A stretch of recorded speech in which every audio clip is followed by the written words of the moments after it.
ner mala kenyam biya kamal an wale shanka badak kapay diich ron kina dangraw yude jan dangraw yude diich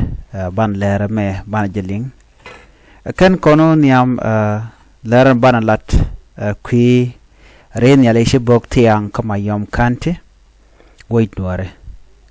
rode ban netin content chawuch kiir mayardit ka party mental ka swa South Sudan Opposition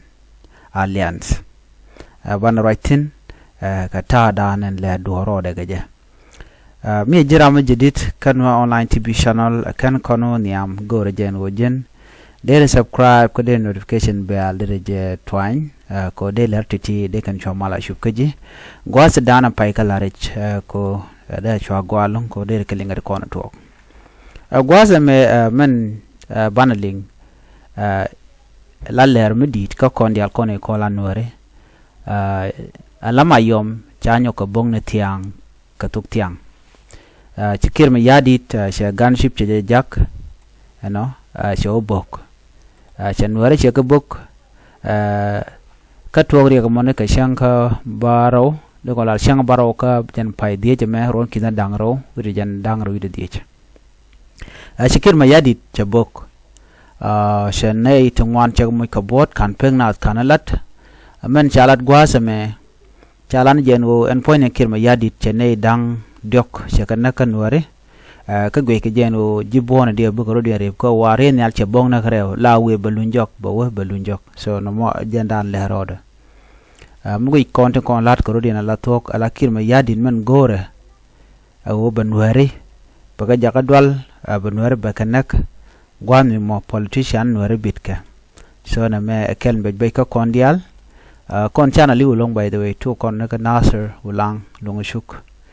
u kono fan gak uneka mayom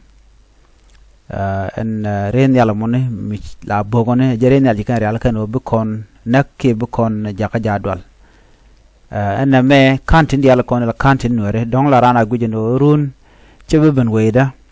ka jana naga naga che ka jeren yala me mi china bugo thiaaŋ ka tene diong nak jen we gor gwa dan ta ga ta geten jen la ladam go no gwa dan ta ga ta geten gore dong ta geten go ta man wa ta geten la ken peken ko shi ken peng mi dit kan na kan Nuer jen dan ta geten kan jang na meni be jama da nyoma bi angach ala ren yal che de kan che bok ala jang tarine kel or kan rodien ko jen warab state ngai konen no ngwana Nuer tongomi nyen kan ka SSPDF so SSPDF tije jedian liom ga kane kene konti la jang la dinka wayami ku kan la oreke so jena mo nungri kone ko men bu kon ngai ko nyine kon ke kuma kene jang ke diala la jang nen kontinte dawine so ban janga jeno gor kon no dena te kama de kon message dung yonti ga de kon atop ka taran de kon loy dan bu muje men rek dan jenene mo wana fay goli la barama maka chentama chelet che longa Nasser chelet che longa fan gak ban ngura khore katen chela weka mayom run tok da mayom belo guardian so beje mat gor jeno kan kantino kon dial te kon Nuer ten shala no kene ko style gor kon de na rodan mat den jal ga tokel ren yala mo do bdanen de kan nakaja de na planten te dia bana mamana na ko en ren yala obe ben la kan jel kan yal ko la kan drone la kan ka yuso de Nuer de kan do badana de kan nyin kere nyal ka jede kan rela ka cha dia liep ne ja kel ne dial no ba na bu na gwa kel ke telum balen ko jen la per na na ka no ka nyok tar gede ngaja goten tenaten ko kan ri kono kwa dara kan Nuer by the way chwa ka jang Nuer ka la ren ya dara konten content ka tila GSS PDF ko ngai kono no to kon ka ga Nuer de kel ge kiir mayardit ken kono na ka kon so rek dana wo kon ci kon ngwan ci kon agur no bana ngaje no gwantaran ne nga gwantaran kan ne kon la Nuer ken kon na ko kon so en me tiang chore lat cha ne dok cha kan ka mayom kanti ka jibon to ngwan to ken wo babu ka rodi rep gwada me bana right ka kwi kwaran konen cha wuj te kware a wuj kiir mayardit kan kwar to ne ka kwar tinte ka bonan chal ka swa kiir mayardit jen che to ka spele ayo law ntama che woka padum do den thiaaŋ ajenu ala swa rai keje neitin kon tin tepin Honorable Gabriel Changson Leo Chang ko Honorable Gabriel Changson Leo Chang aram kel ka South Sudan Opposition Alliance ano ka jen kwere la mela dung education South Sudan National Minister of Higher Education ajela kwarta nona jen chaje wuj before kana wuj ba kon ngajen wala deja keleo mela kana larga jen o tege ke den midit kan jiswa den mi kinon wan je defect yoga kirma yadit so choga kirma yadit antama chigadot bang so cha chu wuj tele position me chala do ya kame ko kirma yadi la de thiaaŋ no tele position ya kame kaswa ka shawuru shal ka Dr. Lama ko la chaja kwanya la Queer Minister of Transport ano ken kwar ko ken ya kwany so me biya ko ngai gwada me la Nuer ngon ta ga pad ne ba ka wo ke ba gwet ken yaw mo ne ko ken